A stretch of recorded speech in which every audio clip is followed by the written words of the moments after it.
रोहिणी, माझ्या चॅनल मध्ये तुमचे स्वागत आहे।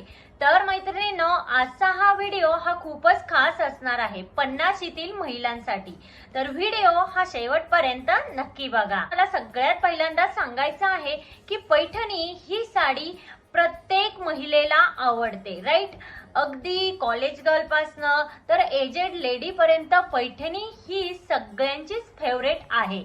तर आता पैठणीवरती ब्लाउज कसा स्टिच करून घ्यायचा। पैठणीचं काय होतं की पैठणी सारख्या सुंदर साडीवरती ब्लाउज ही सुंदरच असायला पाहिजे, राईट। पण काय होतं की ज्या एजेड लेडीज असतात त्या कॉलेज गर्ल्स सारख्या किंवा अगदी मुलींसारख्या नेक डिझाईन्स किंवा ब्लाउजेस ह्या स्टिच करून घेऊ शकत नाही, कारण ते फॅन्सी ब्लाउजेस किंवा अशा प्रकारच्या नेक डिझाईन ज्या असतात त्या प्रत्येक लेडीजला किंवा एजेड लेडीजला सुंदरच दिसतील असं नाही। 50शीतील महिलांनी पैठणीवरती किंवा कुठल्याही साडीवरती ब्लाउज हे कसे शिवून घ्यावे की जेणेकरून ते त्यांच्या वयालाही शोभतील आणि त्या साडीमध्ये त्या सुंदर आणि सोबर दिसतील। आजच्या व्हिडिओमध्ये असेच काही ब्लाउजेसच्या टिप्स मी तुमच्या सोबत शेअर करणार आहे। ते पहिली डिझाईन जी आहे की आपल्या साडीचा जो काठ असतो तो काठ मोठा असू दे किंवा काही साड्यांचा काठ हा छोटा असतो, दोन जे काठ असतात ते सुंदर काठांचा वापर आपल्याला ब्लाउजेसच्या बॅक नेक डिझाईनला करायचा आहे। आणि काय होतं की खूपच सुंदर अशी बॅक नेक डिझाईन तयार होते। त्या साडीची बॉर्डर जर छोटी असेल तर तिचा देखील वापर करून अशा प्रकारे तुम्ही टेलरला बॅक नेकला ते काठ लावायला सांगा, त्याने खूप सुंदर लुक मिळेल। आणि अशा काठांचा वापर केल्यानंतर सेंटरला तुम्ही ब्लाउजला अशा प्रकारे बटन्सचा वापर करू शकता। हे पोटली बटन्सची डिझाईन ही खूप सुंदर दिसते। अशा प्रकारे तुम्ही टेलरला हे पोटली बटन आणि काठाची डिझाईन्स ही सांगू शकता। या साडीची एखादी सिंगल बॉर्डर डिझाईन असेल ती सुद्धा तुम्ही ब्लाउजच्या बॅक नेकला लावू शकता। साडीच्या सिंगल बॉर्डरची डिझाईन ही खूप सुंदर आणि उठून दिसते। बरोबर सेंटरला पोटली बटन्स आणि बॉर्डरला कटवर्क डिझाईन हेही खूप सुंदर दिसतं। यामुळे काय होतं की बॉर्डरचाही पुरेपूर उपयोग होतो आणि एक बॅक नेकला तुमच्या ब्लाउजला एक सुंदर अशी डिझाईन मिळते।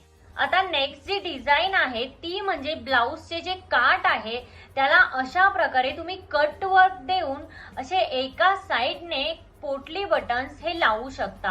हे खूप सुंदर दिसतं। फक्त एक लक्षात ठेवा, पोटली बटन्स ही डिझाईन आहे ही तुम्ही राईट साइडला करा, कारण काय होतं लेफ्ट साइडला आपला पदर असतो, त्यामुळे ती डिझाईन तितकीशी दिसून येणार नाही। तर शक्यतो ही डिझाईन करताना तुम्ही वन साइड केली तरीही हरकत नाही। बट तुम्ही जर दोन्ही साइडने डिझाईन्स करण्यामध्ये कम्फर्टेबल असाल आणि तुम्हाला ते आवडत असेल तर तुम्ही दोन्ही साइडने ही अशी डिझाईन ही ट्राय करू शकता। त्यामुळे ब्लाउजला छान असा लुक तर येईलच, त्यामध्ये तुम्ही सगळ्यांमध्ये नक्कीच उठून दिसा। त्यानंतर नेक्स्ट जी डिझाईन आहे ती म्हणजे तुम्ही की होल पॅटर्न ट्राय करा। असं छान पैकी की होल डिझाईन तुम्ही ट्राय करा आणि की होलच्या खालच्या साइडला तुम्ही पोटली बटन्स किंवा डिझायनर बटन ही लावू शकता। यामध्येही तुमचा लुक खूपच शोभून दिसेल आणि तुमची बॅक नेक ही खूपच सुंदर दिसेल। ब्लाउजेसच्या डिझाईन मध्ये तुम्ही पॅच देखील ट्राय करू शकता। ब्लाउज पीस मध्ये जर तुमच्या पॅच असेल तर ठीक, आणि जर तुमच्या ब्लाउज पीस मध्ये पॅच नसेल तुम्ही रेडीमेड पॅच ब्लाउजच्या डिझाईन साठी वापरू शकता। पॅचेसची डिझाईन ही खूप सुंदर दिसते, बट तुम्ही जेव्हा पॅच लावाल तर तो तुम्ही त्याच पद्धतीचा स्लीव्हजलाही ट्राय करा, त्यामध्ये खूप सुंदर लुक मिळेल। अशा प्रकारचे पोटली बटन्स किंवा काठाच्या वेगवेगळ्या डिझाईन्स तुम्ही ब्लाउजेस साठी ट्राय करू शकता। वर वेगवेगळ्या बॅक नेक डिझाईन सुद्धा तुम्ही करू शकता। बट एक गोष्ट लक्षात ठेवा, त्या डिझाईन्स किंवा तो नेक जास्त डीप असायला नको। तर तुम्ही ब्लाउजच्या खालच्या साइडला साडीचा काठ आणि वरच्या साइडला लेस ही लावू शकता। हा लुक ही खूप सुंदर दिसतो। तर तुम्ही ब्लाउजच्या बॅक नेकला जर तुम्हाला ब्लाउजच्या बॉर्डरचा ब्लाउजच्या काठाचा वापर करायचा नसेल तर तुम्ही काय करू शकता, ब्लाउजच्या कॉन्ट्रास्ट कलरच्या लेस लावू शकता। लेसची डिझाईन ही कॉन्ट्रास्ट कलरची खूप सुंदर दिसेल। वर तुम्ही ब्लाउजेसच्या नेकला लेसच्या वेगवेगळ्या डिझाईन्स ही ट्राय करू शकता। फक्त आपल्याला एक लक्षात ठेवायचं आहे, ब्लाउजचा बॅक नेक किंवा जो फ्रंट नेक आहे तो जास्त डीप ठेवायचा नाही. तर नेक्स्ट जी टिप आहे ब्लाउजच्या स्लीव्ज. यस, आता ब्लाउज स्टिच करताना ब्लाउजच्या स्लीव्ज ह्या शक्यतो तुम्ही सिंपलच ठेवा.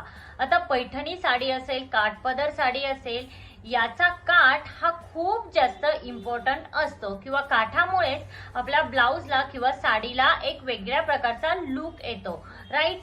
तर तुम्ही ब्लाउज स्टिच करताना ब्लाउजेसच्या स्लीव्जला साडीचा किंवा ब्लाउज मध्ये जो काठ असतो त्याचा वापर नक्की करा. बनारसी साडी, पैठणी साडी किंवा कांजीवरम साडी अशा ज्या साड्या असतात ना, याचे जे काठ असतात ते खूप उठावदार असतात आणि या काठांचा वापर जर आपण ब्लाउजेस स्टिच करताना ब्लाउजच्या स्लीव्ज मध्ये केला तर आपला लुक हा खूपच शोभून दिसतो आणि क्लासी दिसतो. तुम्हाला ब्लाउजच्या स्लीव्जला डिझाईन करायची असेल तर तुम्ही अशा प्रकारे प्लेटेड चे डिझाईन करू शकता आणि त्याच्या जे खाली आहे तिथे तुम्ही साडीचा किंवा ब्लाउजचा काठ हा वापरू शकता. बरोबर, त्यावर तुम्ही पोटली बटन किंवा एखादं डिझायनर बटन देखील लावू शकता, म्हणजे तुमच्या स्लीव्जला एक सुंदर असा लुक मिळतो. तसेच आजकाल ब्लाउज मध्ये आरी वर्क आणि थ्रेड वर्कचा खूप जास्त ट्रेंड चालू आहे. आता तुम्हाला जर आरी वर्क ब्लाउज वरती स्टिच करून घ्यायचं असेल तर ते मिनिमम स्टिच करून घ्या. खूप जास्त आरी वर्क हे स्टिच करून घेऊ नका. खूप जास्त आरी वर्क जर तुम्ही स्टिच करून घेतलं तर त्यामध्ये तुम्ही जाड दिसायचं वय हे आहे त्यापेक्षा जास्त दिसून येईल. त्यामुळे तुम्हाला जर आरी वर्क करायचं असेल तर मिनिमम आणि सिंपल आरी वर्क हे करून घ्या आणि त्याचबरोबर ब्लाउजच्या स्लीव्जलाही तुम्ही सिंपल आरी वर्क करा. याने काय होईल की तुमचा लुक हा खूपच सुंदर आणि शोभून दिसेल. मैत्रिणींनो, आजच्या व्हिडिओमध्ये आपण जे ब्लाउजेसचे डिझाईन्स बघितल्या, जर तुमचंही वय हे जास्त असेल, तुम्हीही 50शीत असाल आणि तुम्हालाही वाटत असेल की आपण खूप सुंदर असा ब्लाउज स्टिच करून घ्यावा आणि साडीमध्ये सुंदर आणि सोबर दिसावं, तर मी ज्या डिझाईन्स तुमच्यासोबत शेअर केल्या आहेत त्या तुम्ही एकदा नक्की ट्राय करून बघा. तर आजच्या व्हिडिओमध्ये इतकंच. आजचा व्हिडिओ हा तुम्हाला कसा वाटला? आजचा व्हिडिओ जर तुम्हाला हेल्पफुल वाटला असेल तर लाईक, शेअर, सबस्क्राईब नक्की करा आणि तिथे जे बेल आयकॉन आहे ते प्रेस करा, जेणेकरून जेव्हा मी नवीन व्हिडिओ अपलोड करेन तेव्हा त्याचे नोटिफिकेशन हे सगळ्यात पहिल्यांदा तुम्हाला येईल. भेटूया अशाच एका नवीन व्हिडिओमध्ये. तोपर्यंत काळजी घ्या. Thank you everyone.